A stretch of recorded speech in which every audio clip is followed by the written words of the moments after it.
What we are going to do is freely go back to our friend Howie Carr, who is Skyping in, a veteran Romneyologist. So, Howie, for a guy who says he's not running for president, Mitt continues to make the rounds. What's your take?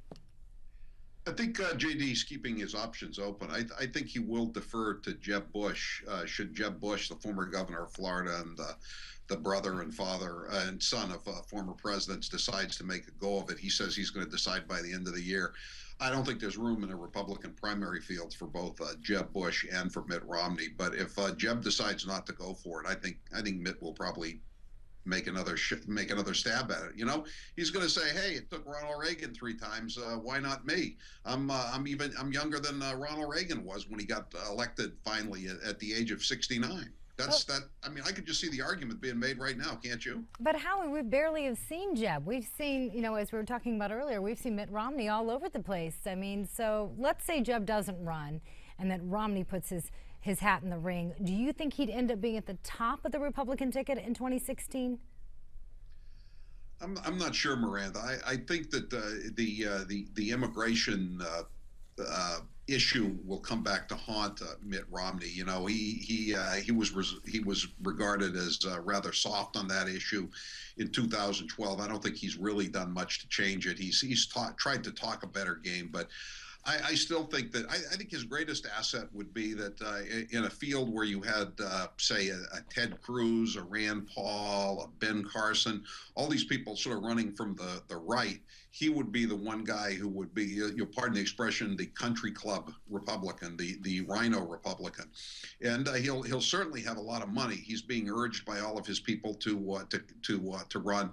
I think Chris Christie thinks he's on the comeback trail after all these guys he pushed got elected in sort of upsets in places like Maryland and Scott Walker and Rick Scott coming from behind in their states. But I still think Chris Christie is a long shot at best. I think Mitt Romney would be a favorite over Chris. Well, let's talk some about one of those governors elected, whether it was Mitt Romney or Chris Christie. The guy's name on the ballot was Charlie Baker. He's the governor-elect of Massachusetts as a Republican in what has been historically forever a Democrat state. Charlie Baker, will he be Romney light? Will he be Romney right? Will he be somebody brand new by the name of Governor Charlie Baker?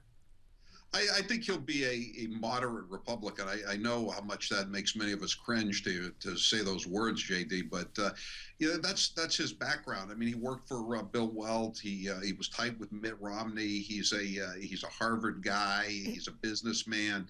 And I think that he was basically elected, number one, because the Democrat opponent, Martha Coakley, was so weak. There's only one candidate, one Democrat who's lost an election statewide in Massachusetts in the last 12 years, and that's Martha Coakley twice, first to Scott Brown and now to Charlie Baker.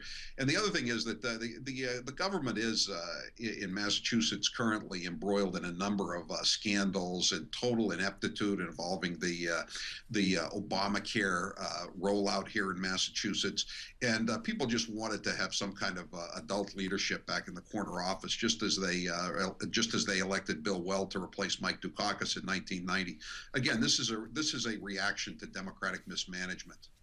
And it results in the election of Charlie Baker. Howie Carr, as always, we appreciate your insight Skyping in this morning. We'll get back together with you again real soon, and good luck on your new radio home today in Boston there at WMEX. All righty, Howie's gone to prepare that program. Yeah. We've got more preparations ahead for you. A comic look back at current events when we continue on America's Forum.